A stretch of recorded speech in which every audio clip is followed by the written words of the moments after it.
Dr. Dagher, your record of transforming research into real-world applications is incredibly impressive, and it's one of the reasons that I wanted to have you here today. I've been in your lab and I've seen the wave pool that you developed in order to test composite materials simulated in at-sea conditions. I joined you when you unveiled, I believe it was the nation's largest 3D printer, and you actually printed a little boat that we went out into the pool with.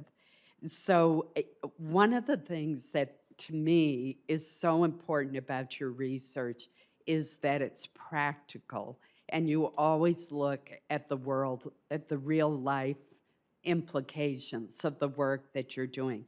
Could you elaborate on the research that you are currently conducting, particularly through the Transportation Infrastructure Durability Center that has promise for infrastructure applications? Thank you, Senator Collins.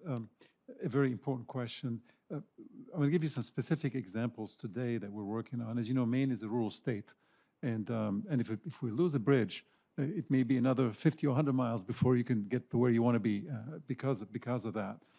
And we have a lot of bridges we can't really replace today. We just don't have the money to do so. Some of the bridges go on what we call the posted bridge list and eventually get taken out of service. So we have a lot of bridges like that in Maine. So we ask ourselves, can we have a second opinion? Can we do a bit of better job at going out there and looking at these bridges and see if we can actually extend their life? So we started a program under the Transportation Infrastructure Durability Center where we've a lot of bridges from being posted. So the trucks don't have to go another 50 miles or 100 miles.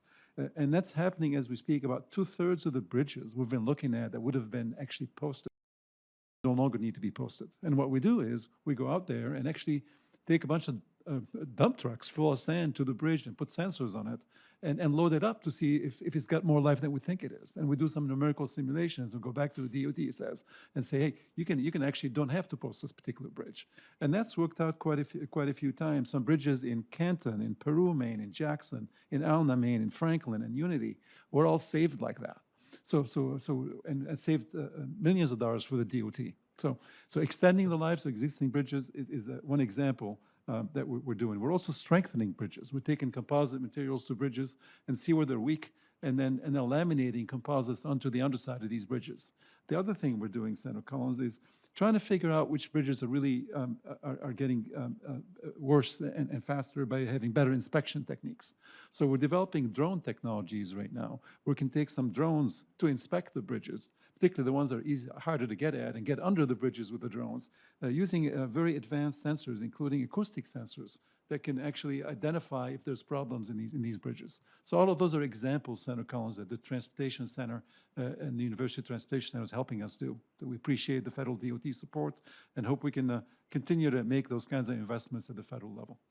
I'm sure the secretary's taking notes on all of this. But that's fascinating. So I think what you're telling me is there are certain bridges that would have been posted, and thus big trucks would not have been allowed on them, would have had to do very long detours to deliver their products or pick up their materials.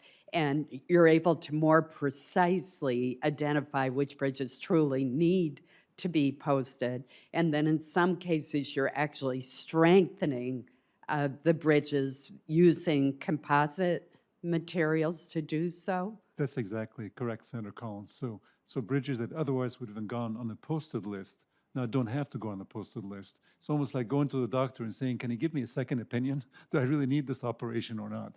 And we're able to we have a second opinion team that's working with the DOT that goes and evaluates these bridges, and oftentimes they don't have to be replaced, so, at least for now, or posted. So. And then that allows us to concentrate on the ones that really do need to be replaced and are either structurally deficient or functionally obsolete or both, and focus our resources there.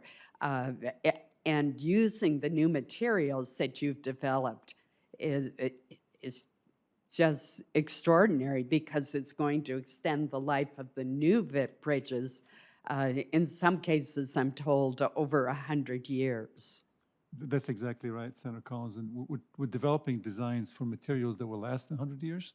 And what's really important is that at the federal policy level, we incentivize the state to look at life cycle analysis, because you may pay a little bit more, maybe you pay 10 or 20% more to get started, but if the bridge is going to last twice as long, it makes economic sense. But those decisions at the federal need to be incentivized at the state level. So we start looking at life cycle analysis. We start looking at, for example, LEED bridges as well. So we have LEED home, right? There's LEED and green homes and LEED gold and so on and so forth. Could we have LEED bridges? Could we start looking at transportation infrastructure like we look at homes today? And look at that. All of those long-term, if you wish, policy decisions that we make help inform the investments that we make today and reduce costs to society. So. Thank you so much. And given the amount of money that we spend each year on federal disaster assistance, I think, Ms. Repko, you said it was $524 billion since 2005. If we can spend a little more money up front and avoid that cost, as well as looking at the life cycle costs, we may, in fact, end up spending less money. Thank you very much, Mr. Chairman. Very good hearing.